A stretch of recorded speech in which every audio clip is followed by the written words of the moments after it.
Former CIA Station Chief Dan Hoffman discussing President Trump's imminent primetime address to the nation on Iran, the 2 to 3 week withdrawal timeline, the kidnapping of American journalist Shelly Kittleson, and the growing rift between the United States and NATO. Every major claim in this segment has been verified. Hoffman provided notably more measured analysis than many guests I have reviewed throughout this conflict.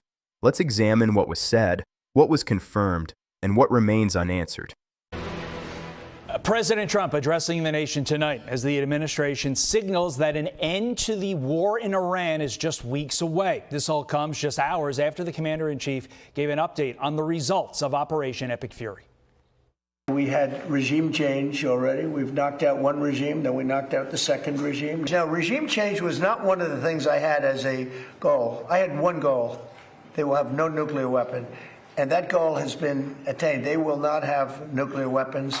Meantime, right now, officials are working to secure the release of an American journalist, Shelly Kittleson, believed to be kidnapped by an Iran-backed group in Baghdad. Fox News contributor and former CIA Station Chief Dan Hoffman joins me now. Dan, let's start with what the president said. Are you confident that 2 to 3 weeks is enough time to accomplish what we need to accomplish before we leave, in light of the fact that this is really a once-in-a-lifetime opportunity to neuter Iran once and for all?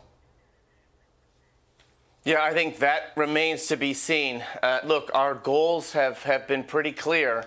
It's to destroy Iran's defense industrial base, their ballistic missile program, the drone program, their navy, to destroy what's left of the nuclear program, somehow to gain control of the roughly 1,000 pounds of enriched uranium as well. Now we have to add to that dealing with the Strait of Hormuz. But those are all the things I think that the president will need to accomplish before we get out. You're right. Once we end the war, we don't want to have to go back in 6 months or a year. The president alluded to that yesterday. We don't want to have to, as the Israelis like to say, mow the grass and dig up the weeds again. We want to deal with this once and for all. What does this timeline mean for U.S. troops potentially on the ground in Iran? Because when you hear 2 to 3 weeks, that does not give a lot of time to put our troops in an enemy combatant country and then pull them out. Yeah, I think, look, that the message to our troops is pretty clear. We've sent the 82nd Airborne Marine Expeditionary Force, the 75th Ranger Detachment. We've got the George H.W. Bush aircraft carrier. We've got a lot of military assets in place. And I think what the administration might be doing is thinking about last strikes that could produce the damage that we want on Iran's defense capabilities, on their security establishment, those targets that matter so much before we come to a deal that will end this war. As for the kidnapped journalist, State Department said they warned this individual not to go. This individual went regardless of all of that. Is this a one-off, or is this part of a strategy that Iran is utilizing to influence this war? Look, we always tell our journalists, American citizens, to avoid war conflicts like this one, and where they're going to be putting themselves at grave risk. I really understand that journalists, that's by their very nature, it's what they do. We know at Fox News how our journalists have done that. Intrepid, brave journalists like Ben Hall. But in this case, what we'll be doing, I'm quite sure, is using our intelligence resources. I've done that at CIA to try to track down and find our journalists, conduct negotiations where and if that's possible, and do everything we can to find this journalist and bring her out safely. But it's extraordinarily difficult. Yeah, sorry for interrupting you. Obviously, a lot of the focus now is going to be on this. But before we let you go, big picture, coming out of this war whenever it ends, this administration is not happy with NATO. We asked for help. NATO did not provide it. The president telling The Telegraph he is strongly considering pulling out of NATO. Secretary of State Marco Rubio echoing similar sentiments. Listen. I've been one of the strongest defenders of NATO during my time as a United States Senator because I found great value in it. But when we need their help, not their help, we're not asking them to conduct airstrikes. When we need them to allow us to use their military bases, their answer is no. But I do think, unfortunately, we are going to have to re-examine whether or not this alliance that has served this country well for a while is still serving that purpose, or is it now become a one-way street where America is simply in a position to defend Europe? Is that where this is headed, Dan? The United States leaving NATO? And if so, what about NATO, if anything, survives? Look, I hope that's not the case, and we need to stop airing our differences publicly. That only helps our adversaries like Russia, which we're trying to deter Russia. I think what we need is a NATO summit behind the scenes. We need to discuss some of these tensions. Look, the NATO members will argue the United States didn't consult them before our attacks on Iran. And we will argue that NATO members were slow to come to our assistance when asked to do some things to help us in the war, to prosecute this war against Iran. So, look, both sides have issues we need to discuss, but best to do it privately. Let's leave the hyperbole out of this about leaving NATO. I don't think that's in the offing, and of course, Congress would be very much against that, and they've passed a law that makes it clear that we won't without their approval. It's a congressional treaty. So, look, hopefully we'll have a summit and solve some of these outstanding differences. Dan Hoffman, we asked you about a lot of things. You answer them all, and we appreciate that. Great insight this morning. Thanks, Dan. Thanks. Have a good morning. You too. Be sure to like and subscribe for all the Fox News latest on YouTube and catch full shows streaming now on Fox One. President Trump is planning to deliver a primetime address Wednesday night to provide an important update on Iran at 9 p.m. Eastern Time. It's the first primetime address Trump has delivered since the war began on February 28. Defense Secretary Pete Hegseth said the upcoming days will be decisive. The content of the address remains unknown, but multiple signals point towards some form of declaration about the war's endgame. Secretary Rubio told Fox News that the U.S. was on or ahead of schedule on its 4 objectives, and we can see the finish line.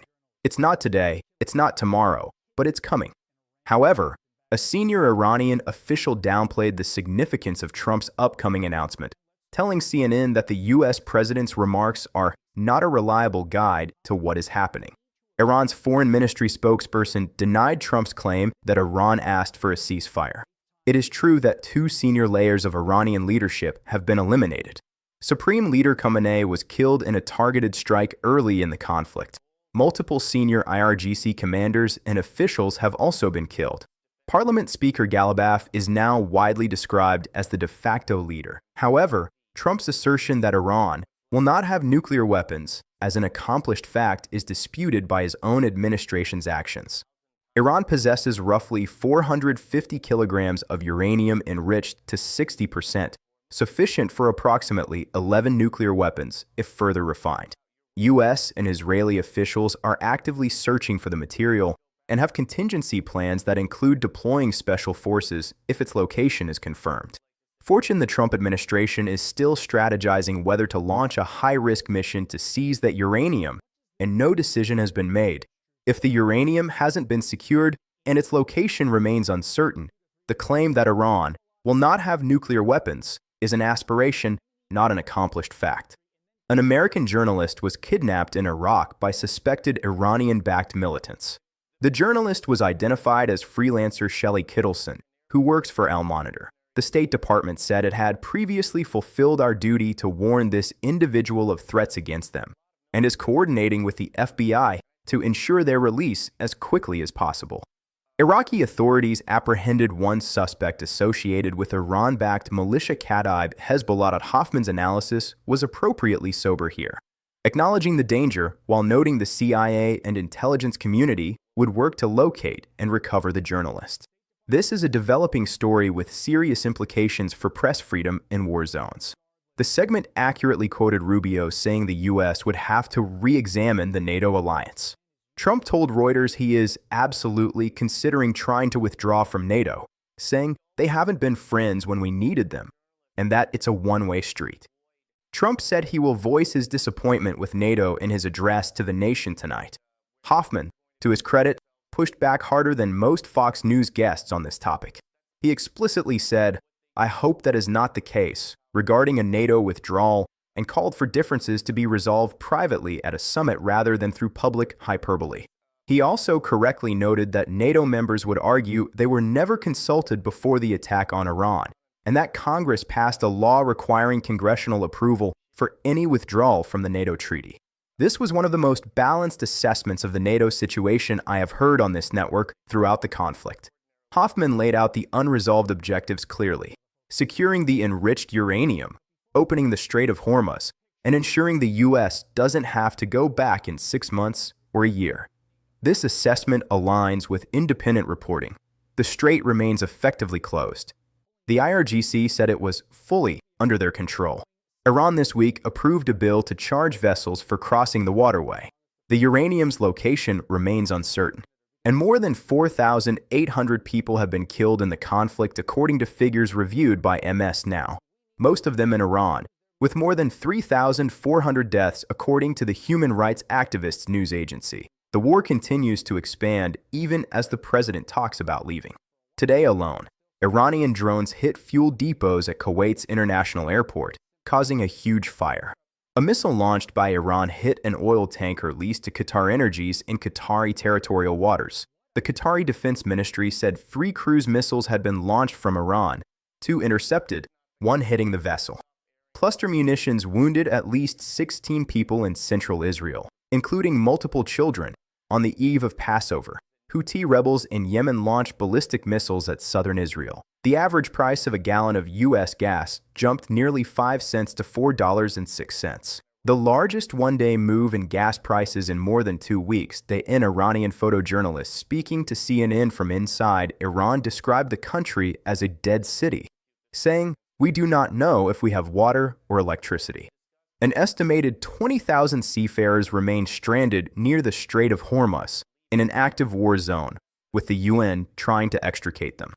This segment stood apart from much of the coverage I have reviewed during this conflict, primarily because of Dan Hoffman. As a former CIA station chief, Hoffman brought genuine expertise rather than cheerleading. He acknowledged the complexity of the endgame rather than declaring victory. He pushed back on the NATO withdrawal idea rather than endorsing it. He emphasized that the war's objectives remain incomplete. The uranium is not secured, the strait is not open, and there is a real risk of having to go back in 6 months or a year. He called for private diplomacy over public spectacle. That is the kind of analysis the American public needs right now. It is what has been missing from too many broadcasts throughout this 5-week conflict. What Trump says tonight at 9 p.m. Eastern Time will be the most consequential presidential address since the war began. Markets are watching. Allies are watching. Tehran is watching. And the American public, paying $4.06 a gallon, watching children in Tel Aviv pulled from rubble, reading about kidnapped journalists in Baghdad, is watching too. The speech has several possible directions, and each carries enormous consequences. If Trump declares the war effectively over and announces a withdrawal timeline, the question becomes, what about the Strait of Hormuz? What about the uranium? What about the daily missile strikes on Israel that show no sign of stopping? What about the 20,000 seafarers trapped at sea?